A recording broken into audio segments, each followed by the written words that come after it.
orang punya tujuan tersendiri mengunjungi alam raya.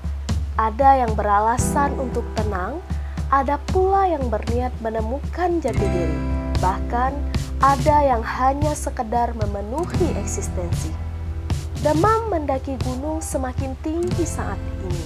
Sayang, semua ini tidak dibarengi dengan tingginya etika orang-orang memperlakukan alam.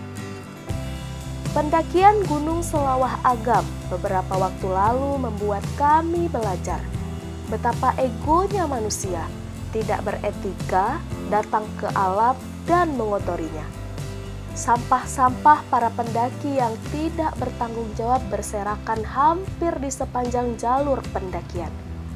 Efek sampah yang ditinggalkan secara tidak langsung merusak keseimbangan ekosistem. Kami mengutipnya. Sepanjang perjalanan sampah-sampah itu kami pilih dan memasukkannya dalam trash bag untuk diturunkan. Langkah kecil ini adalah cara kami merawat bumi agar alaminya gunung tidak terganggu oleh sampah.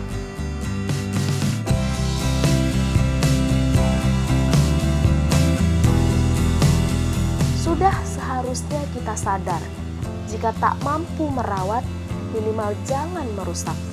Alam tidak mengemis untuk didatangi, maka jika datang, perhatikanlah etikanya. Jangan mengambil apapun selain gambar, jangan membunuh apapun selain waktu, dan jangan meninggalkan apapun selain jejak. Bawa pulang sampahmu.